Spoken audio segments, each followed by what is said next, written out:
Okay. Okay. Hello, everyone. So thanks for being here with us in the big talk of the big whale. I'm very pleased to spend those next 45 minutes with you. Sreeram Kannan, CEO of EigenLayer. Is it correct to say your name in like this? Yeah, yeah. Yeah. Sreeram's good. Okay. Thank you. So yeah, my first question will be very simple, Sreeram, because you have lots of milestone just in front. So how are you? Because EigenLayer is doing a lot of for the Ethereum ecosystem overall, and a very huge, milestone is coming for you. So how are you? And how is the EigenLayer's team? Oh, thank you. I was really excited to be here in the podcast today. Um, yeah, we are doing well. It's been really nice to see the community kind of come together to support all the different sides of our system. We have staking, like which is probably the most visible side of our marketplace because you can put a number to it. But the other sides of our kind of ecosystem are equally important. For example, the operators who have come together to support us both in testnets and now coming up on mainnet. Um, AVSs, actively validated services, people building new services on top of EigenLayer. I think there is a very rich and powerful ecosystem that is emerging there. Um, many interesting new technologies being built, which were simply not possible to do before. And then on the other side, also we have EigenDA, which is a data availability system on EigenLayer. So there are roll-ups and customers for that. So all of these sites kind of coming together is it's a very complex, multi-sided kind of Yeah. ecosystem. So the default for these kinds of multi-sided ecosystem is you can't start it because each side only can show up if all the other sides are there. And somehow I think, we've been very thankful for the community to have come together to help us enable these new features. And from our point of view of our own team, the core team that is contributing to it, Eigen Labs is the company name. Yeah, we've been growing rapidly, so it's a time where, Yeah. new people are coming in and, we are trying to establish a coherent culture among the team. So exciting times inside the team also. How many people are working for Eigen Labs currently? 50, but rapidly growing. Okay, okay. So you are, as you describe, you're leading EigenLayer, the protocol behind the restaking, the trendy narrative in the Ethereum ecosystem currently, and also in the entire crypto ecosystem. It's now a huge industry with many emerging players. And just in 4 months, you have reached almost 12 billion, near like this in TVL.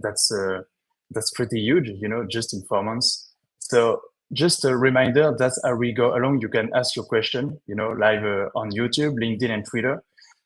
So feel free to ask because we are in 45 minutes with Sreeram Khan. So one of our main mission at the Big Well, Sreeram, is as a media or as a platform, is to bridge the gap between traditional finance and the crypto ecosystem.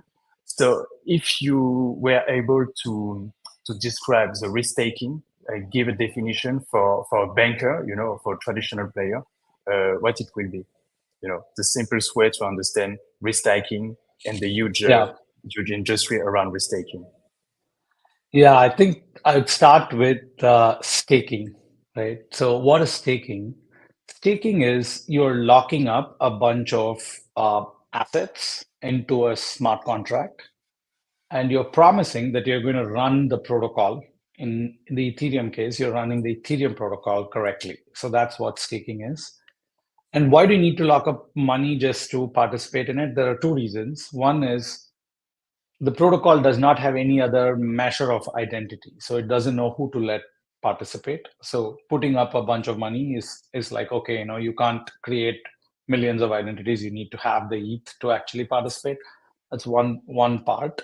The other part of why you have to lock up assets is to make sure that the protocol and the users have to be trusting that the protocol is run correctly. And how do they know that the protocol is run correctly? Because they know that people have locked up their money and promised that they will run the protocol correctly.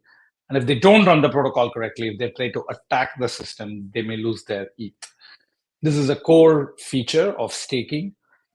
For people who know about Bitcoin and mining, but not about this, the big difference is in Bitcoin mining, if the miners turn malicious, there is no way for the Bitcoin protocol to find the bad miners and then go and burn their mining equipment. That's not something that you can do. But with staking, because it's a digital asset which is locked up on the contract, the protocol can find out that you have committed this mistake in running the protocol or committed this attack, and then therefore burn your ETH. So this leads to like a very powerful trust model for the users, that they can trust the protocol because they know that the guys running it have economic risk that they're taking. But also, I think staking is fundamentally a different type of activity than all the other financial DeFi or other activities in traditional finance. And the reason is, if you go and participate in a financial market, you say you're a liquidity provider or you're lending or borrowing or whatever other financial activity, you're essentially underwriting some price risk. That the price of something will not move too much, or it will be under this range, whatever the thing is. Or if it moves down, then you will lose money. Whatever the kind of contract is, you're basically underwriting price risk. Staking does not involve any price risk, right? Staking to validate Ethereum as a protocol is basically saying, hey, I'm locking up the ETH and I'm actually running the protocol. And if I run the protocol correctly, I won't lose my money. If I run the protocol, if I try to attack the protocol, then I may lose my money. So it is a very narrow type of risk and very different from every other kind of financial risk. So the first thing I would ask is, from a traditional finance point of view, evaluate it on like first principles rather than like any kind of simple analogy, because I don't think there is a simple analogy for how staking works. Okay, next, if you go beyond staking, what is restaking? I think restaking is a term that caught on, and we That's use it. another level.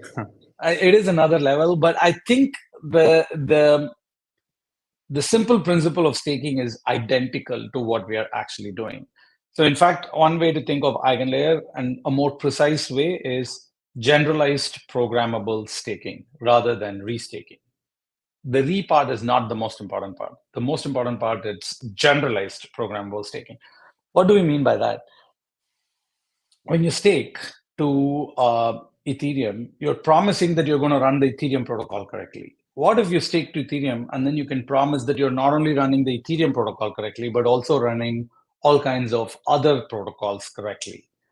That's what EigenLayer allows. EigenLayer allows you to stake ETH, or actually over time, many kinds of digital assets, and then make promises that you're running a bunch of protocols correctly rather than running one protocol correctly.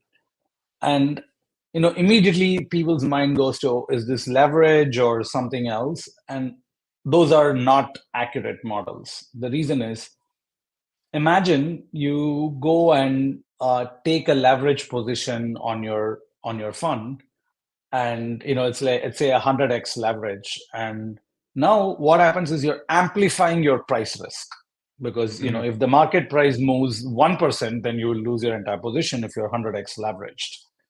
But if you promise to not run one protocol but to run 100 protocols correctly, and you're competent, you can run 100 protocols correctly without taking any price risk.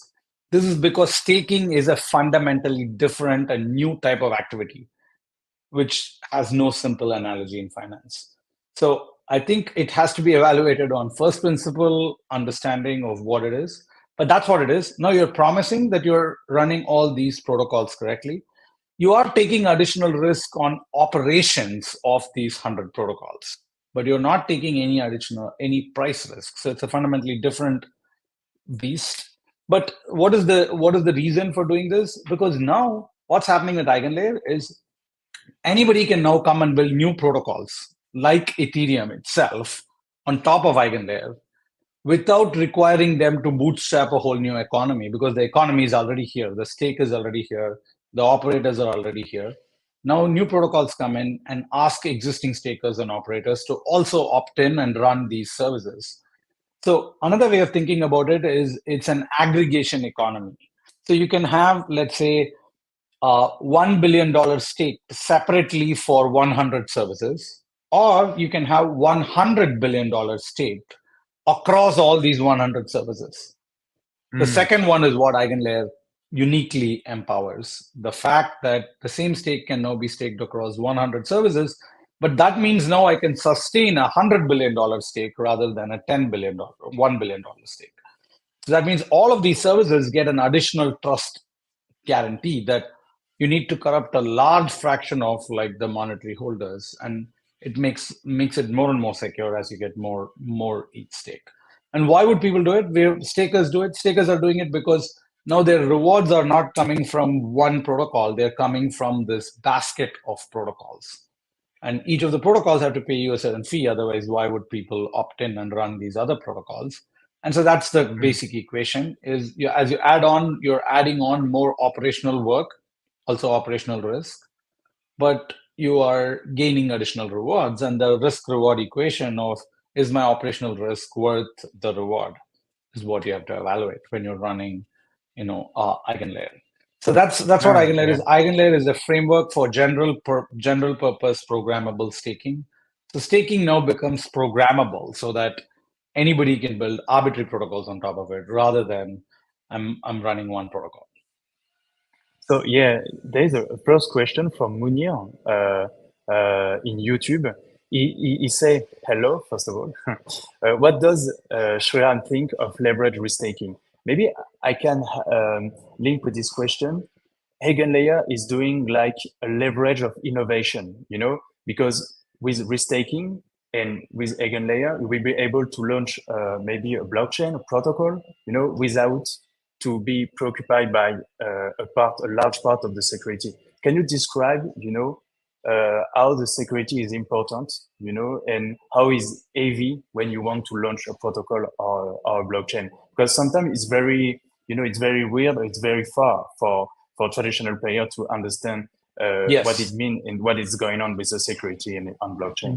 Yes. I think there are two parts to this question. Which is there leverage inside EigenLayer? And then I'll explain some of the things that you asked there.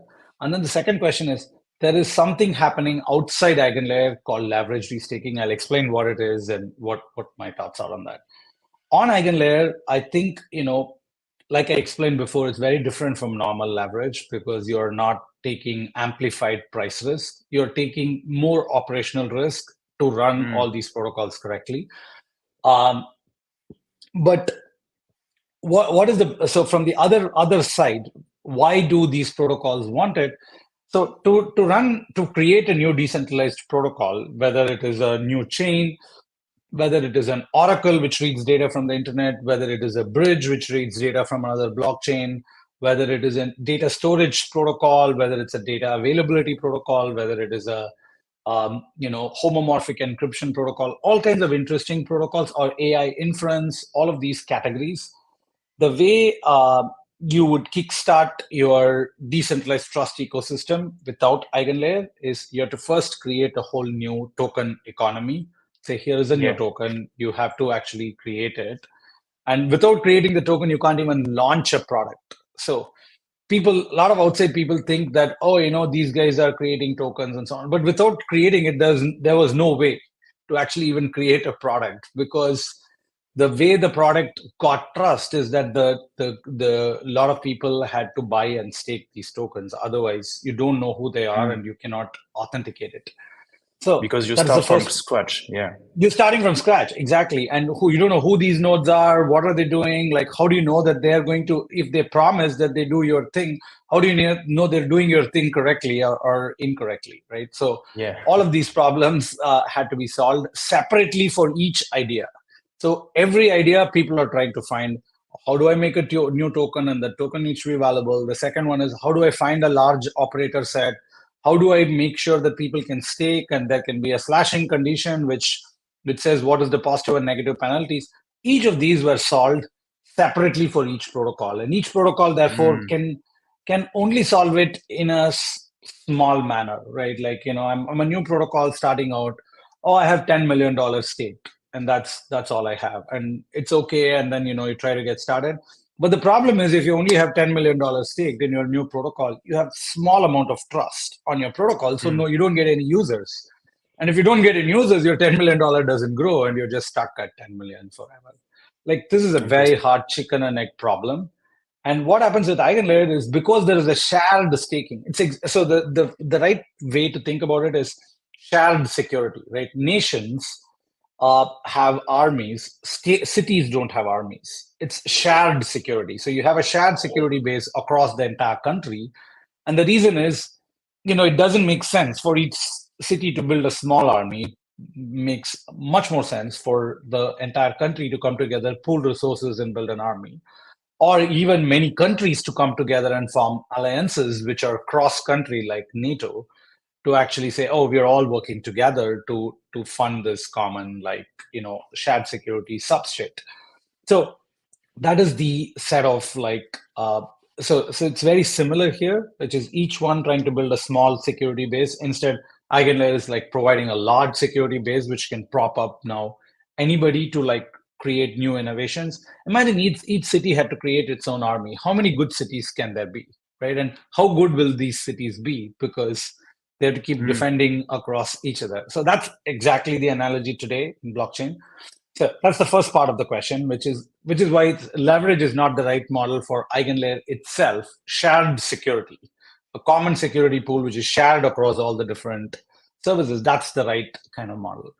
But separate from this, there is something going on outside the EigenLayer core protocol called leverage restaking, and I'll explain what it Yeah. is.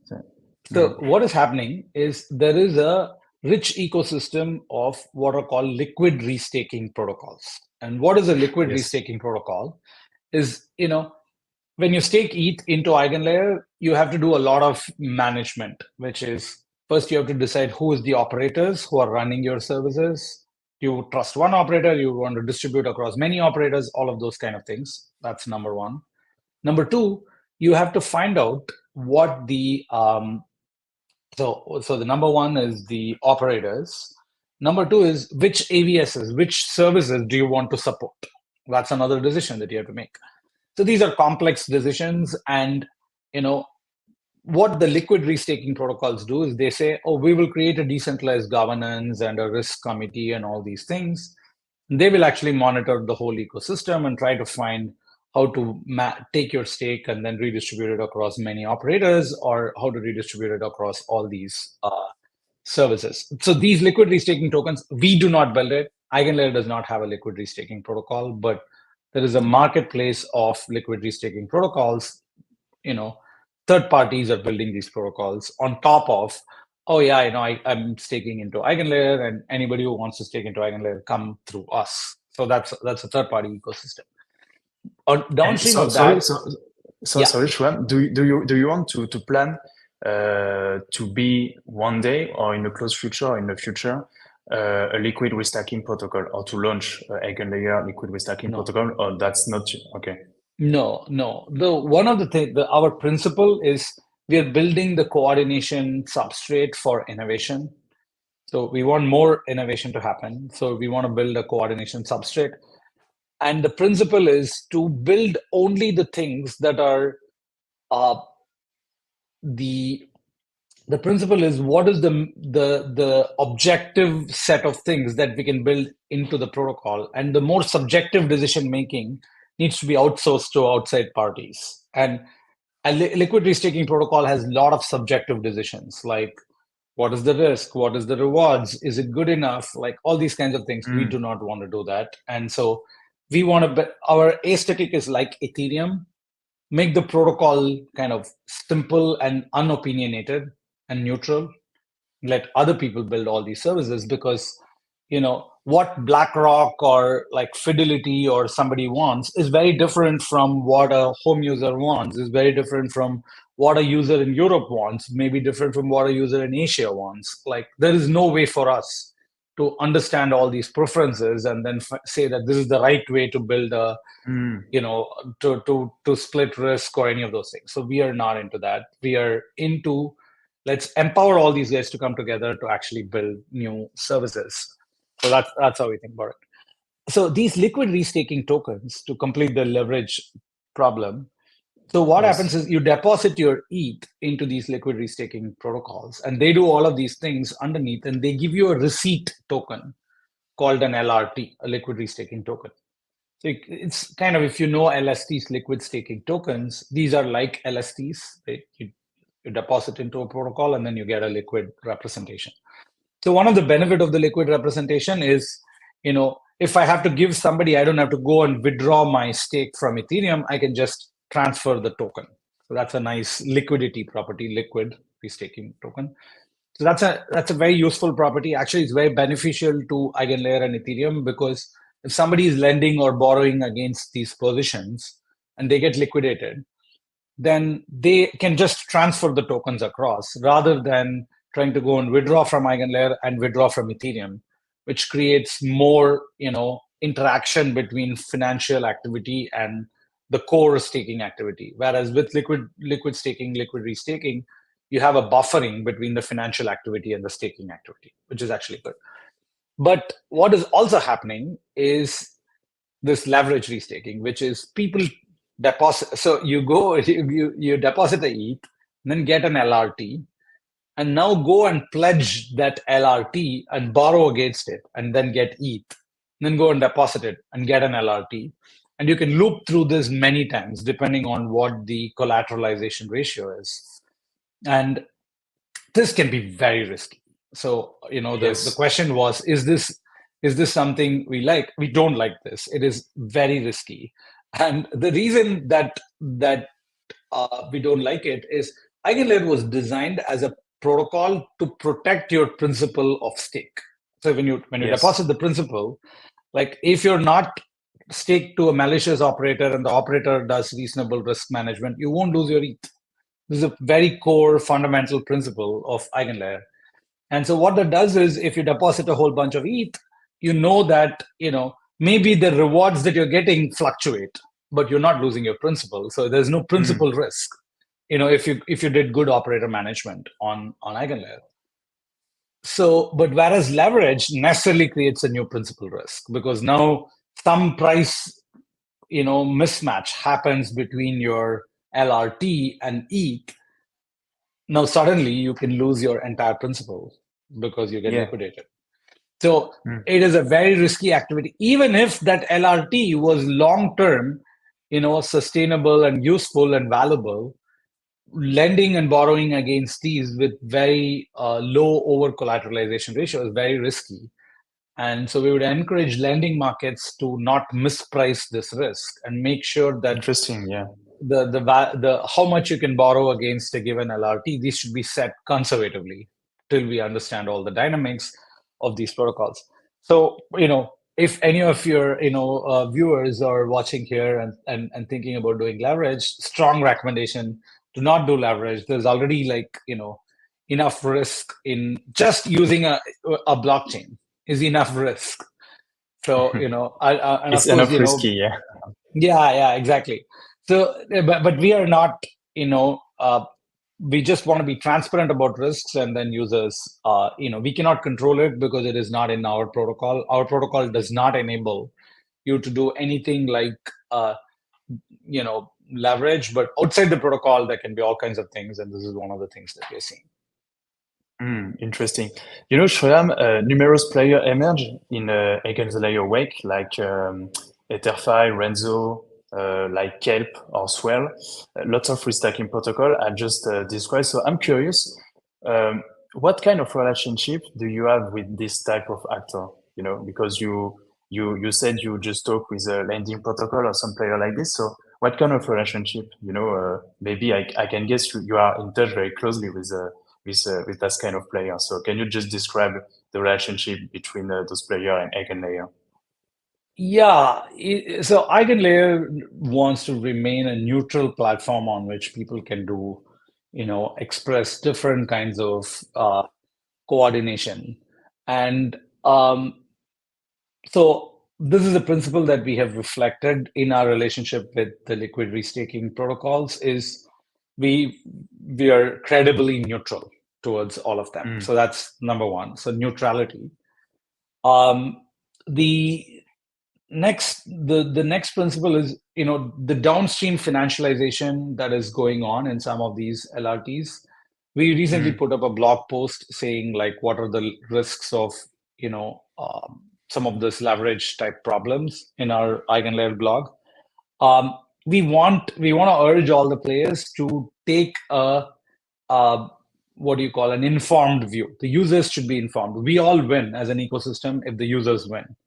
So, encouraging the players to towards more transparency, not only for their own protocols, but also downstream of their protocols, because as long as each of the ecosystem participants can watch out a little bit, not only on their protocol, but also a little bit downstream and inform users what is going on, I think that can be very helpful.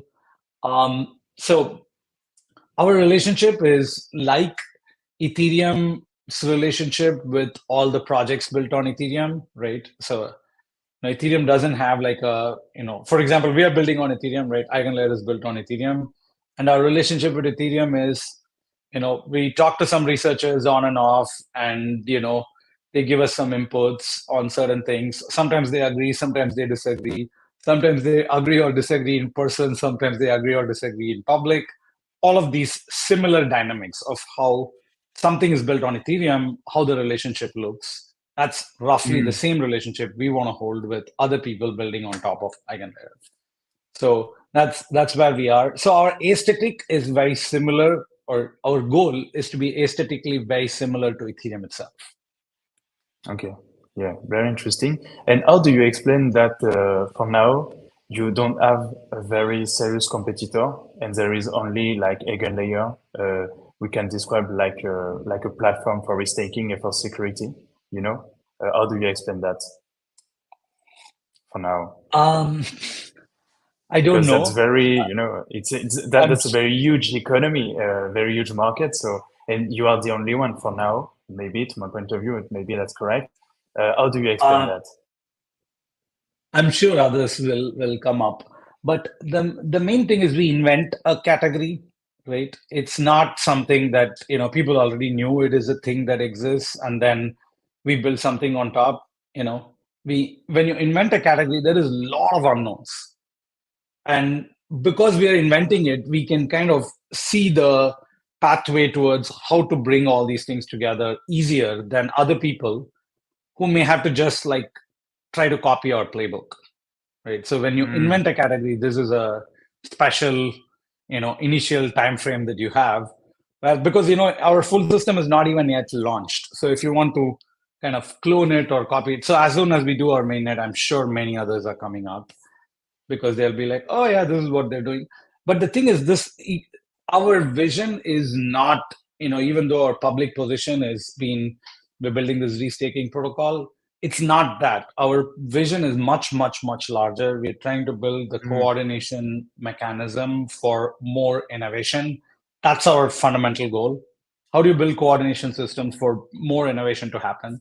In this case, EigenLayer, what it's doing is bringing together on the one side stakers, which is some form of capital, on the other side operators, which is some form of resources like computation resources, and the third side is developers, which is AVS creators, actively validated services, people who are creating these AVSs. You can say talent. So it's like a coordination mechanism that brings in talent, ideas, and resources together to actually create useful functional services. So, and there's a lot of open questions. If you are an AVS and you're sharing, the common security across all these AVSs, how do you know how much security you uniquely have? Nobody has an answer to it because we invent the category. We are coming up with, solutions to the fundamental problem. So it is a very hard category to build because, people thought EigenLayer was some DeFi protocol when initially they saw restaking, just put a vault and then put ETH inside. Nothing like that. We work closely with, for example, today we made an announcement on a partnership with Phoenix. fully homomorphic encryption, right? This is a very complex new cryptography, right? Like breakthroughs in cryptography are happening on top of EigenLayer, right? It happens because we are experts in distributed systems and protocols. And when we talk to the teams, we are not just saying, hey, we have stake, come and build on top of us. We're actually working with them to design these protocols, which are complex, Interesting, yeah. So that's how it works, because nobody knows how to build a new protocol on top of EigenLayer. So we have to actually create a playbook for how that works and then empower people to actually go into it. Interesting. So you just talk about the AVS or the node operators, for example. Uh, how do you choose those kind of actor? Because for now, EigenLayer is centralized, and we can talk about this later during the interview. But how do you choose the AVS? Because there is a huge risk, as you described, about slashing or security or loss for capital. But how do you choose the AVS on one side and the node operator on the other side? What are the criteria to choose them? Yeah. So as a staker, if you're delegating to an operator, you have to make sure that it's kind of like choosing a cloud provider. Yeah. Okay. Because you're taking your computation and then sending it to them, and they're actually doing the computation and giving you the results. It's something similar as what the operator is doing. You're saying, hey, I want these set of services. Then you look at an operator who's offering that set of services and then say, okay, I'm delegating to that guy. That guy's actually just running it for you. So they're like a service provider for you, but you have to trust them that they run the service correctly, right? So you're not trusting them with your capital.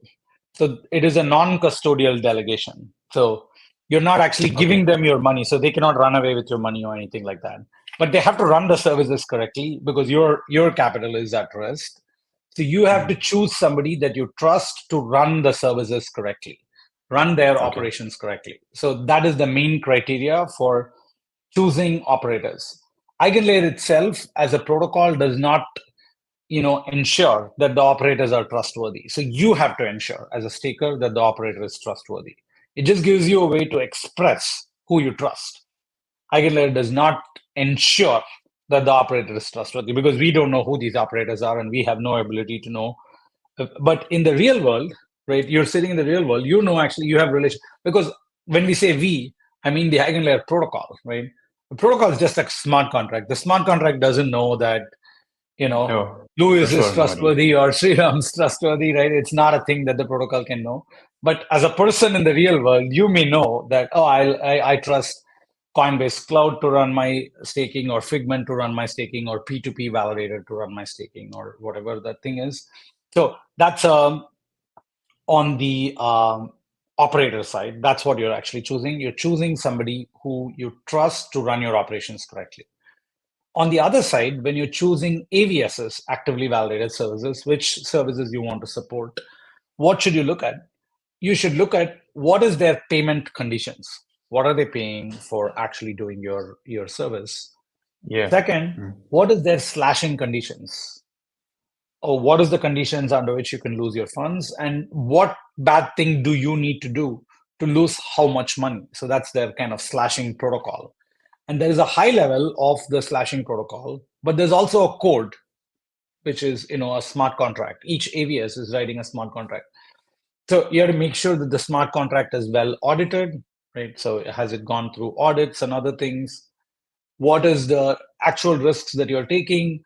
When you get slashed, is the slashing going through so in EigenLayer, we have this thing called a slashing veto committee, which will veto major slashing events, but can veto major slashing events if done wrongly. So what events are going through the slashing veto committee, which AVSs, which events are not going through the slashing veto committee, you should look at all that structure and then decide, and also the slashing veto committee itself, we trust these guys to do what they're supposed to do. So these are all the kind of things to look at when you're staking into an AVS and to an operator. Okay, very interesting. So I'm an EVS, for example, I'm like a candidate, I'm just asked for EigenLayer to participate and to be a very serious AVS. That's right. Oh, is it Yeah. working? It's working like that? Okay. Sorry, Interesting. can you repeat that? No, just like I'm an AVS, you know, I'm like a candidate in front of EigenLayer. So you study the Yeah. gate of this Yeah. AV. Okay, okay, okay, Yeah, exactly. okay. So the AVS comes and puts up all its conditions, and then other people are like, do I like this? Should I opt Mhm. in or not? So that's what's happening. Okay, very interesting. So just a reminder that's we go along. You can ask your question live on YouTube, LinkedIn, or Twitter. And as you can maybe guess, Sreeram, there is lots of questions about the airdrop, about the roadmap of EigenLayer, the future of the token, maybe. So we can talk about this. So first of all, can we have more detail about the general roadmap of EigenLayer, especially regarding the launch of the mainnet? You know, where Yeah. when it will be, you know, if we can So have more detail about this, about the launch. yeah, absolutely. The Right now where we are is on the mainnet, we have staking enabled, right? So people can stake, which is either using an LST or using a liquid restaking token, or directly go and stake and find, on the EigenLayer platform. But the stake is actually not deployed into AVSs to right now Yes. because there is Okay. that side of the marketplace on mainnet doesn't exist. It has been on testnet for the last more than 3 months. Is when you stake, you have a bunch of operators. So what is there right now on the testnet? I'll explain, and then that's what's going on the mainnet soon. Okay. Okay. So on the testnet, we have stakers can delegate to operators. So there's a large body of operators there. We were earlier on Goerli testnet, and then we migrated to Holsky, the other Ethereum testnet. So we have a whole bunch of operators there, spanning like the top professional operators to home operators, all of them. The stakers delegating to operators, and then the operators can opt into AVSs on the testnet. So there are many AVSs that have been running on the Goerli and Holsky testnet. And so you can actually Okay. stake into AVSs. And then finally, EigenDA, which is the first AVS that we built, is also being kind of run on the testnet, which is EigenDA is um, a data availability system for rollups. So when you're running a rollup or a layer two platform on top of Ethereum, you need a place where you securely publish the data. And so that's what a data availability layer is. And EigenDA is a highly scalable data availability layer that we built. So EigenDA has also been running on the testnet. But what is it? So as we move to the mainnet, basically in this month, the next maybe 30 to 40 days, Okay. it's a phased launch on the mainnet. But essentially, all of this is moving to mainnet. So you can stakers can delegate to Mhm. operators can choose actively validated services that they want to stake to. And then EigenDA as a first AVS or one of the first AVSs will also go live. So these are all the things that are going live. What is missing in the platform on day one is, on testnet right now is also missing is slashing is not covered. Yes. No. So there is no slashing. So when you stake and delegate on to AVSs on right now on the testnet, you cannot get slashed. And this is, a step-by-step, improvement in the protocol rather than, bringing everything together. So in the same way on mainnet, on day one, there is no slashing. So it's not just that the AVSs are not, mm, the AVSs are choosing not to slash. It is that the slashing is not a feature that is turned on Yeah. Yeah. on mainnet. Mm. Yeah. So that is Okay. just a kind of conservative, progressive onboarding. So even for staking, we did this progressive onboarding where we said initially we only allowed till $25 million of stake and then 100 million and so on. And right now we're at 14, 15 billion. But it's the same kind of like a progression. We don't want like slashing to just turn on and do various things. So so the mainnet launches, and then over time, the uh, payments is something that will follow sooner, and then slashing will follow later. All of this in Mm. Q2, Q3 this year. Q2, Q3, Q4, various features go live. But the Okay. mainnet with the ability for AVSs to launch, the ability for EigenLayer to run, all of this is going live within the coming, let's say, 30, 40 days. Okay. And can we have some detail about the date of the launch of the token? And it will be only a governance token. And my third question will be, can we imagine like a traditional financial player participate to the governance of EigenLayer with a token? The plan, there is no current plans for a token. So these have Okay. to emerge. Uh, many of these protocols need a token because they need some kind of governance, right? So who is allowed to participate in governance? And so as we go on towards more decentralization, there'll be a point where something like that makes sense. Um, but at the moment, there is no timeline for it. Okay, so there is no plan to launch a token for now. There's no current timeline that has been announced for it. So can you just describe why there is some point about EigenLayer? You accumulate points. What does it mean? It's like a yield, or it's the participation of the EigenLayer system? What does it mean exactly? If you can give some details about this. The points are basically describing how much of staking activity has been done by a player. It's a very simple Okay. calculation. A point is basically like, how many ETH you have staked for how many months. Something like that is what the points are measuring. And so it is to gauge the various users' participation. And as we move towards, services that come on, and they have to prioritize, which stakers to use, the points serve as a measure for stakers' participation in EigenLayer. As we go towards more decentralized governance, there will be, of course, a participation from people who contributed to the protocol. But right now, the points have no, stated utility. So we have not stated Okay. or committed to any particular utility for the points. Okay. So how do you plan to decentralize EigenLayer, the whole system? Because for now it's centralized. Agree.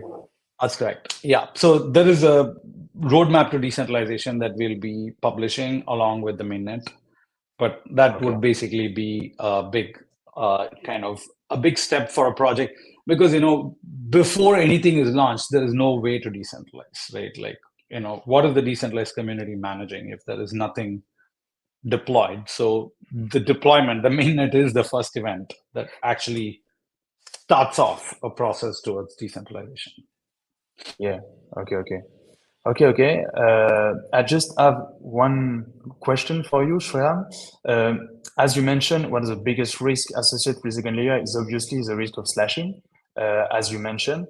So how are you going to protect your ecosystem from this and the entire system, to avoid the like slashing, in general.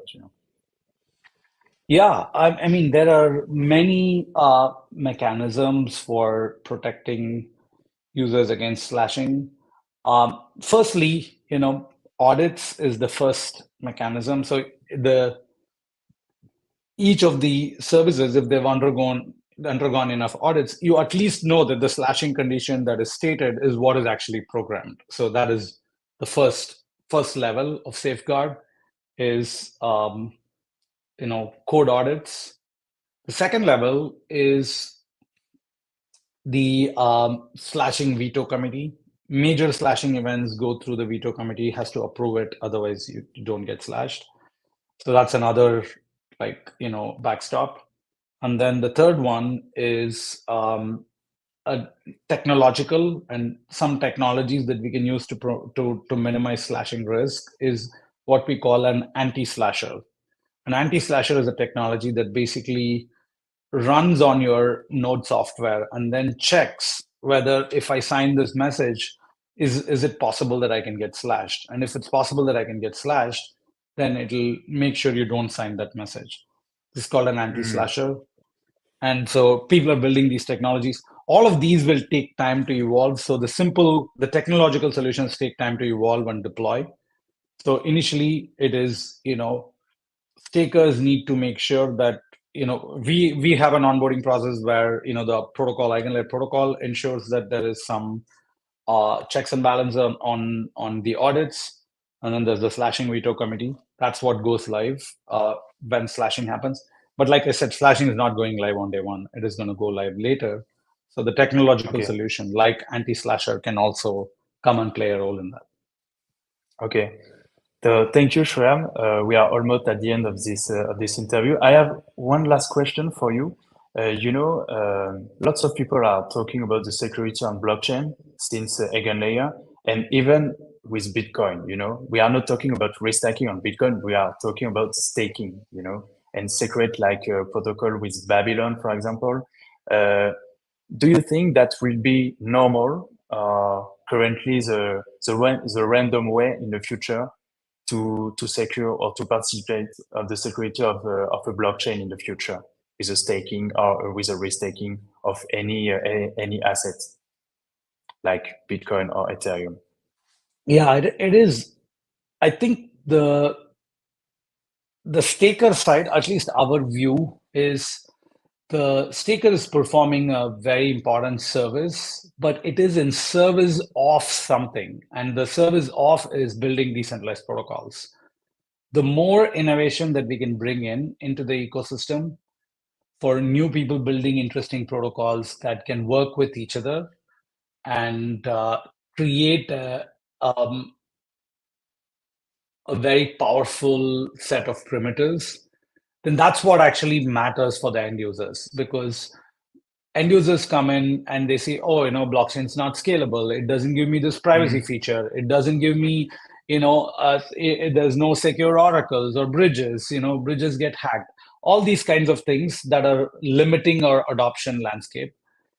With something like EigenLayer, as you can solve the decentralized trust problem, the innovation that gets built on top, that's what I think we are very excited about unlocking.